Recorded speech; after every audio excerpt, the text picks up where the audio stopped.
സുഹൃത്തുക്കളെ, നമ്മുടെ ലോകപ്രശസ്ത ചലച്ചിത്ര സംവിധായകൻ സ്റ്റീഫൻ സ്പിൽബർഗിനേക്കാളും മജീദിയേക്കാളും സത്യജിത് റേയേക്കാളും കേരളത്തിൽ തന്നെ ടി വി ചന്ദ്രനേക്കാളും ഹരിഹരനേക്കാളും ഒക്കെ പ്രശസ്തനായ, ഒരുപക്ഷെ സ്പേസിൽ മനുഷ്യരുണ്ടെങ്കിൽ അവിടെ വരെ പ്രശസ്തനാവാൻ സാധ്യതയുള്ള മലയാള സിനിമയുടെ വരദാനം എന്ന് പറയാവുന്ന ശാന്തിവിള ദിനേശേട്ടൻ.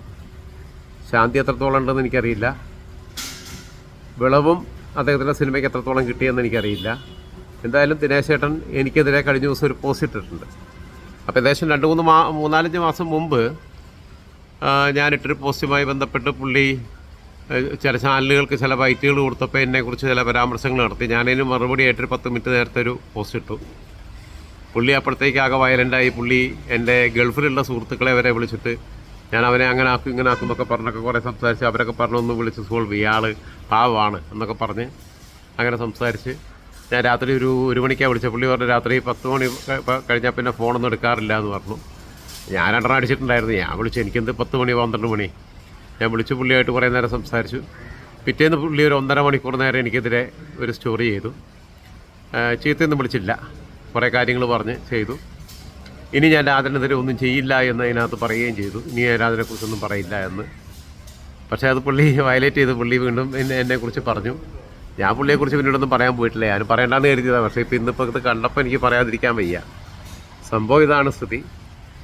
ഇന്നിപ്പോൾ എൻ്റെ ഒരു പ്രേക്ഷകനാണ് വേറെ പോസ്റ്റിനകത്ത് എനിക്കത് അയച്ചു തന്നത്. അപ്പോൾ ഞാനത് ആദ്യം നിങ്ങളെ കാണിച്ചു തരാം. ഒരു പ്രിൻസ് കുമാർ, ശാന്തിവിള ദിനേശ് അയാളുടെ ചാനലിൽ നിങ്ങളെക്കുറിച്ച് മോശമായി സംസാരിക്കുന്നുണ്ട്, അയാൾക്ക് മറുപടി കൊടുക്കണം. അപ്പോൾ ഞാൻ പറഞ്ഞു ലിങ്ക് പ്ലീസ്. അപ്പോൾ പറഞ്ഞു ഈ വീഡിയോയിലെ ആദ്യ 6 മിനിറ്റ് കേൾക്കുക എന്ന് പറഞ്ഞാൽ ലിങ്ക് അയച്ചു. ആ ലിങ്ക് ഞാൻ ഓപ്പണാക്കി വെച്ചിട്ടുണ്ട്. ഇല്ല, ഓപ്പണാക്കിയിട്ടില്ല, ഇപ്പോൾ ഓപ്പണാക്കാം.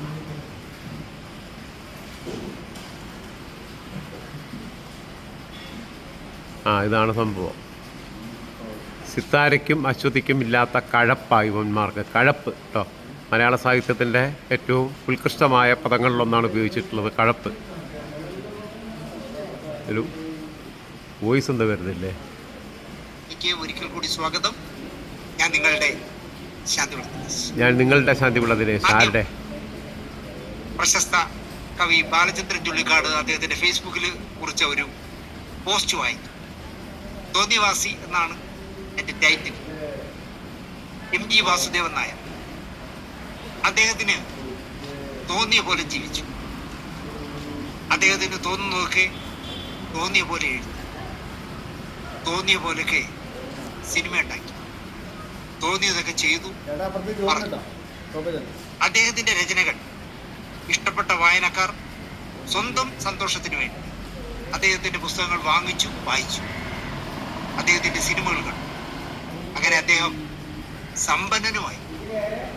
ഇന്ത്യ എന്ന മഹാരാജ്യം ഒരു കലാകാരന് നൽകാവുന്ന പരമോന്നത ബഹുമതികളെ എല്ലാം തന്നെ അദ്ദേഹത്തെ ആജീവനാന്തം ആദരിച്ചു. അദ്ദേഹം 91 വയസ്സ് വരെ തന്നെ ഇഷ്ടം പോലെ ജീവിച്ചു, സ്വാഭാവികമായി മരിച്ചു. അസൂയ കൊണ്ടോ അപവാദം കൊണ്ടോ ഒന്നും MG വാസുദേവൻ നായരെ തോൽപ്പിക്കാൻ നിങ്ങൾക്ക് കഴിഞ്ഞില്ല. ജീവിച്ചിരിക്കുമ്പോൾ നിങ്ങളെ ഒന്നും ആ മനുഷ്യൻ പകവച്ച്, പിന്നെയല്ലേ മരണശേഷം എന്ന് പറഞ്ഞിട്ട് പൊട്ടിച്ചിരിക്കുന്ന സിനിമയില്ലാത്തൊരു സംവിധായകനുണ്ട്, ശാന്തിവിള ദിനേശ്. അയാൾ ഇന്ന ചീത്ത പറഞ്ഞ് സ്റ്റോറി ഇറക്കി, ഫേസ്ബുക്ക് പോസ്റ്റ് കുറിച്ചിരിക്കുന്നു. അതിന് മറുപടി കൊടുക്കുക. അല്ലാതെ മലയാള സാഹിത്യ സിനിമാ രംഗത്തുള്ള ഒരാളും 91 ഡി അഡിക്ഷൻ സെന്ററിൽ നിന്ന് വീഡിയോ ചെയ്തു എന്നൊക്കെ പറഞ്ഞിട്ട് പറഞ്ഞു. ഡി അഡിക്ഷൻ സെന്ററിൽ ഇരുന്ന് വീഡിയോ ചെയ്തു എന്നൊക്കെ യൂട്യൂബർമാരെന്ന് പറഞ്ഞ കുറെ അലവലാദികൾ അദ്ദേഹത്തെ അറിഞ്ഞും പുറഞ്ഞും തെറി പറയുന്ന പോസ്റ്റുകൾ ഇട്ടിട്ട് പ്രോഗ്രാമുകൾ ചെയ്തിട്ട് ആകെ ഒരു ബാലചന്ദ്രൻ ചുള്ളിക്കാട് മാത്രമാണ് പ്രതികരിച്ചത്. അതുകൊണ്ട് തന്നെ ബാലചന്ദ്രൻ ചുള്ളിക്കാടിന് ബിഗ് സല്യൂട്ട് നൽകുന്നു. എന്തൊക്കെ പറഞ്ഞാലും നിങ്ങൾ ആലോചിച്ച് നോക്കൂ, MG വാസുദേവൻ നായർ മലയാളത്തിന്റെ അഭിമാനമാണ്. അദ്ദേഹത്തിന്റെ വ്യക്തിപരമായ ജീവിതത്തിൽ അദ്ദേഹം 2 ഭാര്യമാരെ 2 പേരെ കല്യാണം കഴിച്ചു. എങ്ങനെ വയലാർ രാമവർമ്മ എന്ന് പറഞ്ഞ് നമ്മൾ ബഹുമാനത്തോടെ ആദരവോടെ കാണുന്ന മനുഷ്യൻ ഒരു സ്ത്രീയെ കല്യാണം കഴിച്ചിട്ട് അവർക്ക് കുട്ടികൾ ഉണ്ടാകില്ല എന്ന് കണ്ടപ്പോൾ അവരെ നിഷ്കരണം കളഞ്ഞിട്ട് രണ്ടാമതൊരാളെ കല്യാണം കഴിച്ചു. ഇവിടെ ആരെങ്കിലും ഇതുപോലെ, അന്ന് യൂട്യൂബൊന്നും ഇല്ല, ആരെങ്കിലും വയലാർ രാമവർമ്മയെ കുറിച്ച് ഇങ്ങനെ പറഞ്ഞു? എത്ര നിഷ്ഠൂരമായിട്ട്, എത്ര പുച്ഛമായിട്ട് എത്ര ഓരോരുത്തർ സംസാരിക്കും. ആ രാജൻ ജോസഫ് എന്ന് പറഞ്ഞൊരുത്തുണ്ട്, എൻ്റെ ഒരു പരിചയക്കാരൻ. മദ്യപിച്ച് അതിൻ്റെ വീക്ക് കഴിഞ്ഞപ്പോൾ ഏതോ ഒരു റീഅഡിക്ഷൻ സെൻ്ററിൽ എവിടെ കൊണ്ടിട്ടിരിക്കുന്നു ആശുപത്രി. അവിടെ കിടന്നുകൊണ്ട് അയാളൊരു ഫേസ്ബുക്ക് പോസ്റ്റ് ഇട്ടിരിക്കുന്നതിൽ അയാൾ വിളിക്കുന്ന വാസു എന്നാണ്. എനിക്ക് രാജനോട് ചോദിക്കാനുള്ള, രാജൻ നിന്റെ അച്ഛൻ്റെ പ്രായമില്ല രാജ ഈ 91 വയസ്സുള്ള മനുഷ്യൻ. ഈ AMMA അമ്മ എന്ന് പറയാതെ AMMA എന്ന് ഇവിടെ കുറെ തലയിൽ കണ്ണട വെച്ച കൂതറകൾ പറയില്ല. അതുപോലെ ഈ രാജൻ ജോസഫ് എന്ന് പറഞ്ഞവൻ ഫേസ്ബുക്കിൽ പോസ്റ്റ് ചെയ്തിരിക്കുന്നതിൽ വിളിക്കുന്നത് വാസു എന്നാണ്. മക്കളെ ഒന്നും വിളിക്കാത്ത നന്നായി. അല്ലെങ്കിൽ മലയാളത്തിൽ നമ്മുടെ തലമുടിക്ക് തമിഴ് പറയുന്ന പേരുണ്ടല്ലോ, അതൊന്നും അവൻ വിളിച്ചില്ല. ഇത്ര ബോറന്മാരായിട്ട് മലയാളികൾ മാറുന്നല്ലോ എന്നറിയില്ല. ഒരു മനുഷ്യൻ മരിച്ച് ആ പുക ഒന്ന് അടങ്ങുന്നതിന് മുമ്പേ 10 പേര് കാണും. അതിന് താഴത്തെ കമന്റുകൾ കേൾക്കണം, രാജൻ ജോസഫ് സാറാണ് സാർ. എന്ത് യോഗ്യത ഉണ്ട് രാജനെ പോലുള്ളവർക്ക് ഇത് പറയാൻ? പിന്നെ ഒരു എന്തോ താടി മുടിയൊക്കെ വളർത്തി ഒരുത്തനെ വിളിച്ചിരുത്തി, എന്തിന് ഭാർഗവരാമൻ എന്ന് പറഞ്ഞ ഒരുത്തനെ വിളിച്ചിരുത്തിയിട്ട് നമ്മുടെ സാജസ്കർ. ഇപ്പൊ ഈ അടുത്ത കാലത്ത് സാജസ്കറിക്ക് ഒരു അസുഖമുണ്ട്. ഒന്നും അയാളുടെ അഭിപ്രായമായിട്ട് പറയും. ആരെങ്കിലും ഫോണിൽ വിളിച്ചിട്ട് അദ്ദേഹം ഇങ്ങനെ പറയുന്നു, അദ്ദേഹം അങ്ങനെ പറയുന്നു, ഈ ബാലചന്ദ്രകുമാറിനെയൊക്കെ പറഞ്ഞു, അദ്ദേഹത്തിന്റെ ഭാര്യ പറയുന്നു കുറച്ച് പൈസ വേണോ, അല്ല ഇദ്ദേഹത്തിന് അഭിപ്രായമില്ലാത്ത പോലെ പറയുള്ളൂ. കാരണം കേസിൽ നിന്നൊക്കെ രക്ഷപ്പെടാനായിരിക്കും. സാജസ്കറിയെ മറുനാടൻ ചാനലിൽ ഈ ഭാർഗവരാമനെ വിളിച്ചിരുന്നു. ഏത് ഭാർഗവരാമന? ഒരുത്തൻ. നിങ്ങൾ ആലോചിച്ച് നോക്കൂ. മുസ്ലിം തീവ്ര സംഘടനകൾ പറയുന്നു MT വാസുദേവൻ നായർ മുസ്ലിം വിരുദ്ധൻ. ഇവിടുത്തെ ഹൈന്ദവ സംഘടനകൾ പറയുന്നു MT വാസുദേവൻ നായർ ഹൈന്ദവ വിരുദ്ധനാണ്.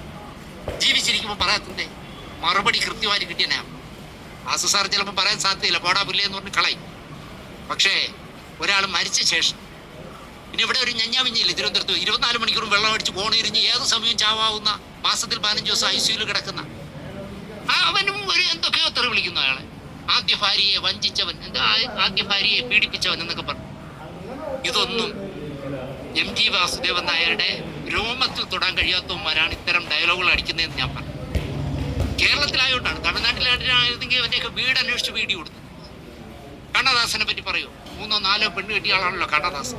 തമിഴ്നാട്ടിൽ ആരെങ്കിലും കണ്ണദാസനെതിരെ സംസാരിക്കും? വിവരം അറിയും. കരുണാനിധിക്ക് 3 ഭാര്യമാരെന്തോ ഇല്ലേ? പറയൂ, ഇതുപോലെ പ്രോഗ്രാം ചെയ്യുമോ തമിഴ്നാട്ടിൽ? കേരളത്തിൽ ഏവനും ആരെയും എന്തു പറയാം, അതാണ് പ്രശ്നം. ഇപ്പൊ ഇതിന്റെ താഴെ ഒന്ന് എഴുതും, നീ പറയുന്നില്ലേ അങ്ങനെയൊക്കെ.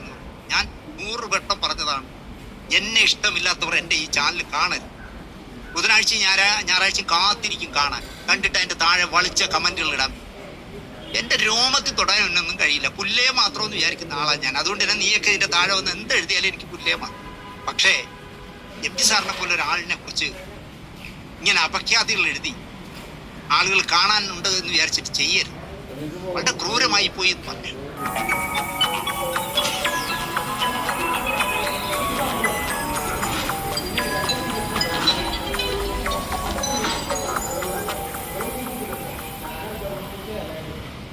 നമസ്കാരം. 91-ാം വയസ്സ് 10 ദിവസം എന്നെ കുറിച്ച് പറഞ്ഞ കാര്യങ്ങളുടെ പ്രധാനപ്പെട്ട ഭാഗങ്ങളൊക്കെ കഴിഞ്ഞു. ഇനിയിപ്പോൾ അതിനകത്ത് വന്ന ചില കമൻറ്റുകളൊന്ന് നോക്കാം. 12 വയസ്സിൽ കുഞ്ഞിനെയും ഭാര്യയെ ഉപേക്ഷിച്ച് അവരുടെ കല്യാണത്തിന് കയറി ചെന്നാൽ ആരും പെരുമാറുന്ന പോലെ ആ സ്ത്രീയും പെരുമാറിയുള്ളൂ. ഓക്കെ. ആദിശങ്കറിന് ശേഷം സർവജ്ഞ പീഠം കയറിയ ദിനേശൻ രാജൻ ജോസഫിനെ നിങ്ങൾ ആക്ഷേപിച്ച് പറയുന്നു. തിരിച്ച് രാജൻ ജോസഫ് നിങ്ങളെയും നിങ്ങളുടെ മകനെയും നിങ്ങളുടെ കുടുംബത്തെയും കുറിച്ച് പറഞ്ഞാൽ എന്തായിരിക്കും നിങ്ങളും പ്രതികരണം? ദിനേശ, വടി കൊടുത്ത് അടി മേടിക്കരുത്. ആ രാജൻ ജോസഫിനെ നിങ്ങൾ വെറുതെ വിടും, അയാൾ ജീവിക്കട്ടെ. അതാരാ എഴുതിയത്? ഏതോ ഒരു രഞ്ജിത്ത് കുമാർ.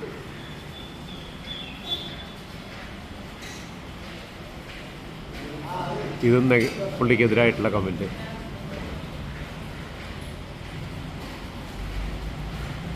ഇതും അയാൾക്ക്, ദിനേശ് നിങ്ങൾക്ക് ഇത്രയൊക്കെയുള്ളൂ മനസാക്ഷി, കഷ്ടം.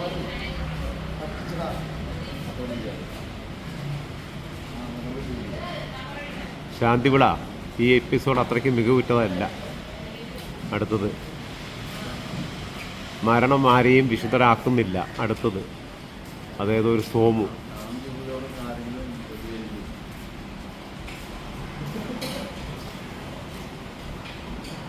ജീവിച്ചിരിക്കുമ്പോൾ ചെയ്തത് മരിച്ചാലും കേൾക്കേണ്ടി വരും. ഇങ്ങനെ കുരുപൊട്ടിയിട്ട് കാര്യമില്ല.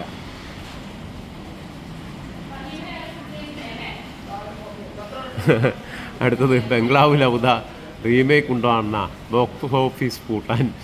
പുള്ളിയെടുത്ത സിനിമയുടെ പേരാ.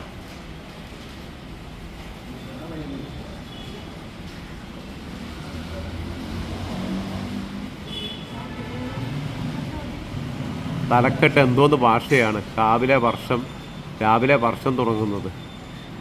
അതിനകത്തുള്ള ഭാഷ നിങ്ങൾ കണ്ടല്ലോ. വൃത്തികെട്ട യൂട്യൂബർമാർ, നിങ്ങളും ഈ വർഗത്തിൽ പെടില്ലേ?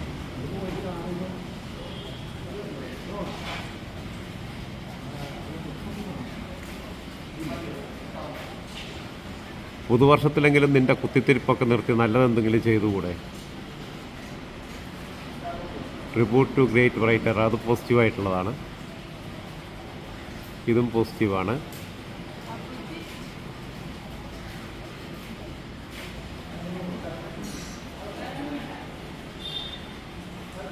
The manner in which Dinesh abuses others, like WCC, Bhagirashmi and other YouTubers, they also have every right to criticize Dinesh.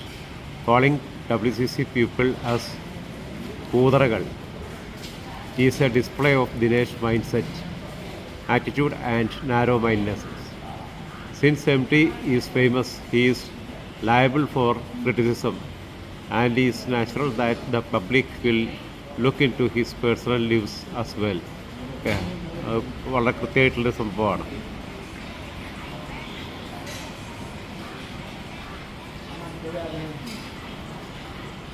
താൻ യൂട്യൂബർ അല്ലേ, പിന്നെന്താ ഇത്ര പുച്ഛം?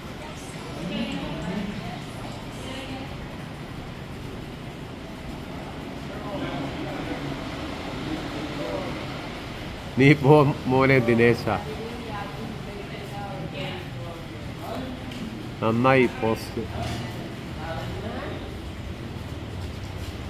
ഇയാളെ ബ്രാക്കറ്റിൽ പരദൂഷണം വിള, ശാന്തിവിള എന്നുള്ളതിന് പകരം പോലെ കൾച്ചറില്ലാത്ത മനുഷ്യനിൽ നിന്നും ഇതുപോലത്തെ ടൈറ്റിൽ പ്രതീക്ഷിക്കുന്നുള്ളൂ.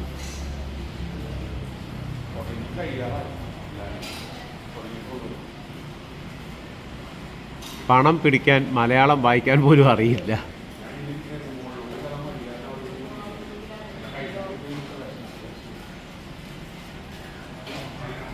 എനിക്കോ അയാളുടെ കാര്യങ്ങൾ വെറുതെ വിടാം.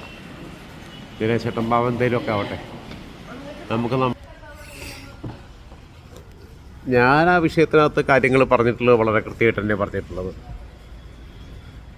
സരസ്വതി അവിടെ പഠിപ്പിക്കാൻ വന്നതാണ് മകളെ. പഠിപ്പിക്കാൻ വന്ന സമയത്ത് തന്നെ സരസ്വതിക്ക് തോന്നി ഇദ്ദേഹം എനിക്കുള്ള പുരുഷനാണെന്ന് തോന്നി എന്നുള്ളത് സരസ്വതി പറയുന്നുണ്ട്. എങ്ങനെയാണ് അങ്ങനെ ഒരു തോന്നലുണ്ടാവുന്നത്?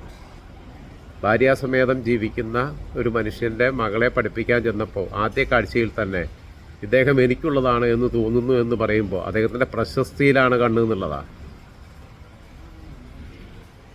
അപ്പോൾ സരസ്വതിയുടെ മൈൻഡ് സെറ്റ് എന്താ? അവിടെയല്ലേ പ്രശ്നം.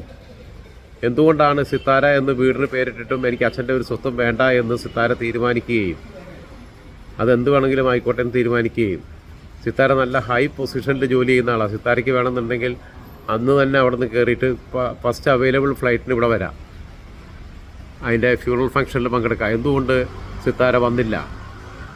സ്വന്തം അമ്മയ്ക്ക് അവസാനമായിട്ടൊന്ന് കാണണം എന്ന ആഗ്രഹം ഉണ്ടായിട്ട് അത് വാസു നിഷേധിച്ചു, അവസരം നിഷേധിച്ചു. പിന്നെ വാസു എന്നല്ലാതെ ഞാൻ എന്താ വിളിക്കണ്ടേ?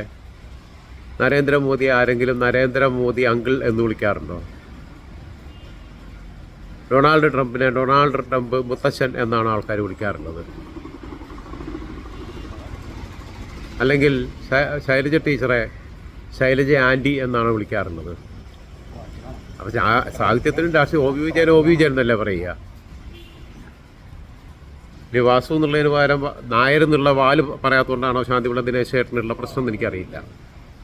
MP വാസുദേവൻ നായർ എന്നെ പറയണമായിരുന്നു എന്നുള്ളത്. അങ്ങനെ നായർന്നും കുറുപ്പൊന്നും ഒക്കെ തന്നെ പറയണം എന്നുള്ള നിർബന്ധ ബുദ്ധിയൊന്നും എനിക്ക് ഇക്കാലത്തില്ല. മേനോനൊന്നും പേരുമതിന്നേ ധാരാളം എൻ്റെ പല സുഹൃത്തുക്കളും പല വിഭാഗത്തിൽപ്പെട്ടവരുണ്ട്. അവരെയൊക്കെ പേരെന്നെ വിളിക്കാറുണ്ട്. വൈദികരെ വിളിക്കുന്ന പോലും പേരാ. സാധാരണഗതിയിൽ ഞങ്ങളെ സഭയിലൊക്കെ അച്ഛന്മാരെ റവറൻഡ് ഫാദർ എന്നൊക്കെ പറഞ്ഞിട്ട് വിളിക്കും. ഞാൻ അവരെ പിന്നെ അച്ഛാന്നാ വിളിക്കും. ഇബ്രാഹിം അച്ഛ എന്തൊക്കെയാണ് വിളിക്കുക, ഇബ്രാഹിം അച്ഛൻ ഷാജി അച്ഛാന്നാണ് വിളിക്കുക അദ്ദേഹത്തെ പേര്. നമ്മളങ്ങനെ വിളിക്കുക. അല്ലാതെ നമ്മൾ ജ്ഞാനപീഠ പുരസ്കാര ജേതാവ് ശ്രീ ശ്രീ ശ്രീ ശ്രീ MD വാസുദേവൻ നായർ എന്നൊക്കെ വിളിക്കാൻ തൽക്കാലം ശാന്തിവിള ദിനേശേട്ടൻ പോയാൽ മതി. എനിക്കതിന് ഒഴിവില്ല. ശാന്തിവിള ദിനേശേട്ടനോട് തർക്കിക്കാൻ ഞാൻ ഇനിയില്ല. അതിനുള്ള അറിവ് എനിക്കില്ല. ഞാൻ പറഞ്ഞല്ലോ, അദ്ദേഹം വളരെ ബംഗ്ലാവിൽ ഔദ എന്ന സിനിമ എടുത്ത് ലോകപ്രശസ്തമായ സിനിമ എടുത്തതാണ്. അത് ഏകദേശം ലോകത്തെ എല്ലാ ഭാഷകളിലേക്കും വിവർത്തനം ചെയ്യപ്പെടണം എന്നുള്ള അഭിപ്രായക്കാരനാണ് ഞാൻ. കാരണം ഇങ്ങനെയും സിനിമ എടുക്കാം എന്ന് കാണിച്ചു തന്ന അദ്ദേഹത്തിന് സന്തോഷ് പണ്ഡിറ്റിന് മുമ്പ് തന്നെ എനിക്ക് സന്തോഷ് പണ്ഡിറ്റിൻ്റെ ഗുരു ഇദ്ദേഹം സിനിമ ഇങ്ങനെയൊക്കെ എടുക്കാം, ഇത്രയൊക്കെ ഉള്ളൂ സിനിമ എടുക്കാനുള്ള പണി എന്നുള്ളത് മനസ്സിലാക്കി തന്നു. ആർക്കും സിനിമാ സംവിധായകനാവാൻ കഴിയുമെന്ന് തെളിയിച്ചു തന്ന ഒരാളാണ്. ഇത് പിന്നെ അസാധ്യമായി ഒന്നുമില്ല, നത്തിങ് ഈസ് ഇമ്പോസിബിൾ എന്ന് തെളിയിച്ചു തന്ന ഒരാളാണ് ഈ ശാന്തിവിള ദിനേശേട്ടൻ. അതുകൊണ്ട് ശാന്തിവിള ദിനേശേട്ടനെ കുറിച്ച് കൂടുതൽ ഞാനൊന്നും പറയുന്നില്ല. അദ്ദേഹത്തോടുള്ള എല്ലാ സ്നേഹ ബഹുമാനങ്ങളും പ്രായത്തിൻ്റെ പേരിലുള്ളതും കഴിവിൻ്റെ പേരിലുള്ളതുമായിട്ടുള്ള എല്ലാ ബഹുമാനങ്ങളും സൂക്ഷിച്ചുകൊണ്ട് അദ്ദേഹത്തിൻ്റെ ഒരു ആരാധകൻ എന്ന നിലയിൽ അദ്ദേഹത്തിൻ്റെ വാക്കുകളെ മാനിച്ചുകൊണ്ട് തൽക്കാലം ഞാൻ എൻ്റെ വാക്കുകൾ അവസാനിപ്പിക്കുന്നു.